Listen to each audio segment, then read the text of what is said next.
We'll go ahead and get started. First question, Mark Berman. Stephen, y'all obviously played them tight for a while. What happened there that allowed them to get away in the fourth? They made some shots. Obviously, Sexton was really good tonight. Osman made some threes in the late third, early fourth quarter. But our guys fought super hard. I mean, shoot, we had basically 6.5 guys play tonight. And I'm so proud of those guys. Like John didn't want to come out. Second night of a back-to-back, didn't want to come out. Wanted to fight.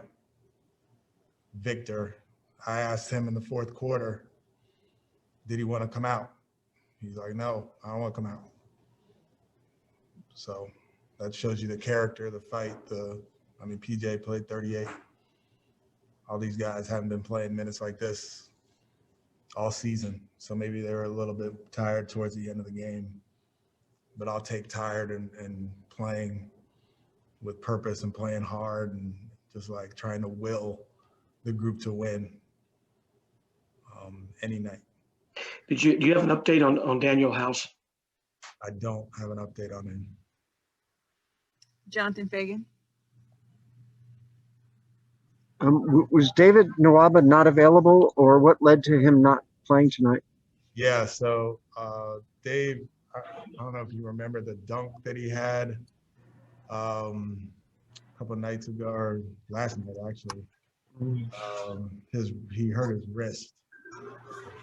He was available only in an emergency, and we thought he was gonna be fine all the way up till like pregame, basically, when he tried to shoot and couldn't even like get the ball to the rim. So he was available because of just if we had to have him out there playing left-handed or whatever. But yeah, he was an emergency only because of his wrist. Ali Kampajani. Hey, Stephen, compared to those past 6 games, the 6-game winning streak, and now, what's been the biggest difference on the court and off the court, and what's going on?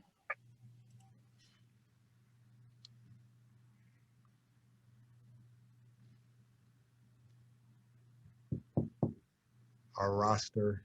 I mean, we haven't had Christian Wood in the whole, like, during the 6-game winning streak. We had Christian. We were basically whole. We had our whole group.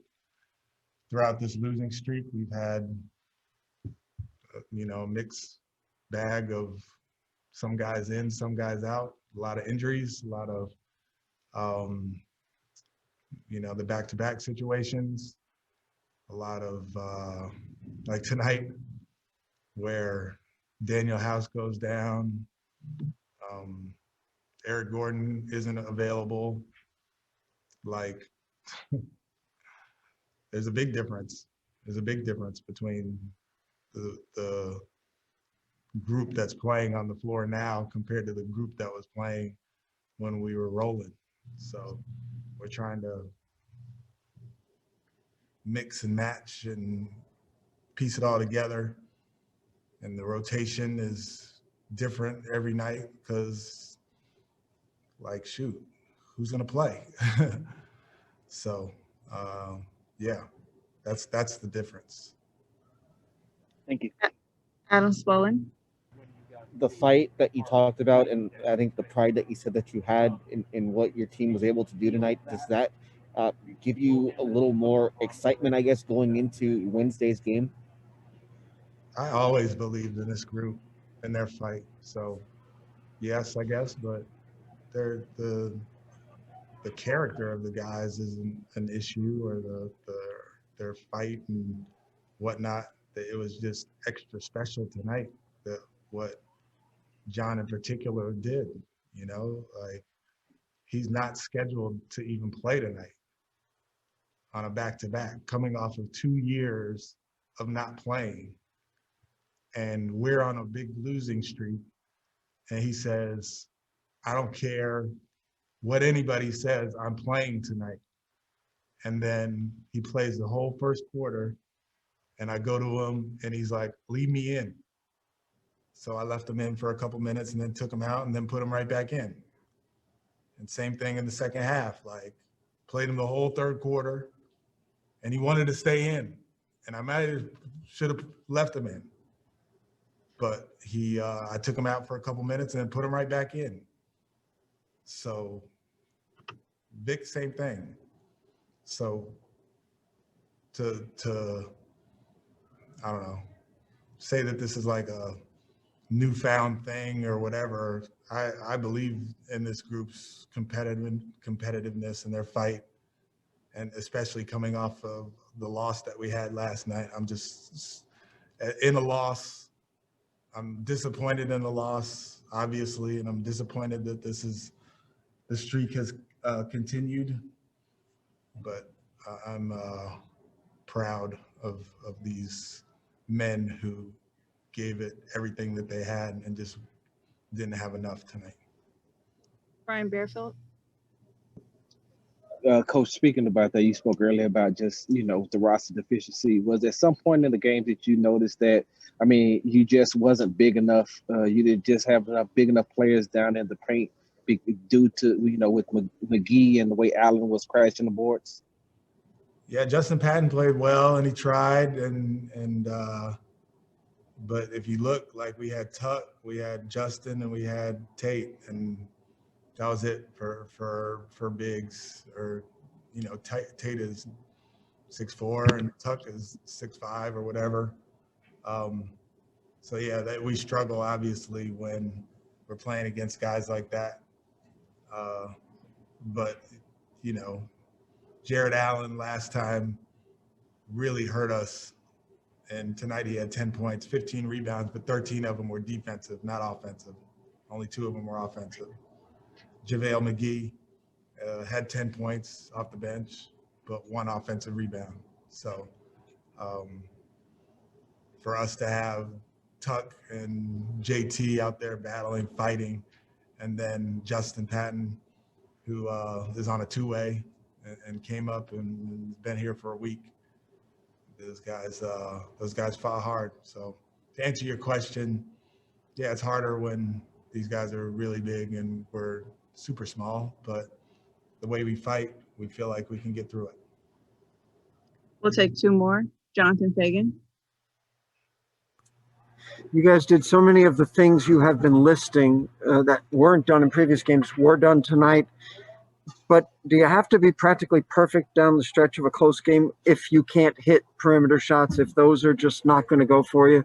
Does it make it just a long shot to overcome that? I wouldn't say a long shot, but it's difficult. It's, when you're not making – we didn't take a ton of threes tonight. We were 10 for 31, so that's still not great. But, yeah, down the stretch of the game, like making plays and whatnot, I would attribute that a little bit more tonight to guys being out there for a long time, and our, we had House who went out, so we had Mason get in there for a few minutes just to spell some guys, and Ben as well. So I would say I would attribute it a little bit more to the minutes that the guys played as opposed to us not playing like perfect or whatever. And last question, Kim Davis. Hey, Coach, can you talk a little bit about what you say to these guys? I mean, you talk about being proud of them and just how hard they fought and not quite having enough. But in the middle of a streak like this, you do have a lot of younger players. What do you say to them, and what do you hope to, other than getting people back, right, bodies, what do you hope to see happen moving forward? I really concentrate on less the result and more the process, the way of doing things, the attention to detail, the continuing to learn and get better, even though we don't have a bunch of practice time and we're doing a lot of it on film and walkthroughs and that kind of thing. For me, it's important to stay consistent with the group and not get too high or too low. And they need to kind of feed off that. And consistency in your actions, to me, breeds consistency in play, and that will come. But like I've said previously, these adverse times and the adversity that we're going through and the disappointment that we have, there's two parts of it. That's part of life, and you go through really down times, and when you're trying your absolute hardest at times and it's not working out, or you're not trying good enough and you see the result of not trying good enough or well enough or whatever it is, there's that. But then there's the, like, you really find out about people through adverse times, and you find out about who you can rely on, who's competitive, who can make it through this, who can lead through this, you know, and those are the lessons that we're learning through this losing streak. It's dealing with adversity, which is not just a basketball thing, it's a life thing. It's showing character and working hard through adversity, even though things aren't necessarily going your way.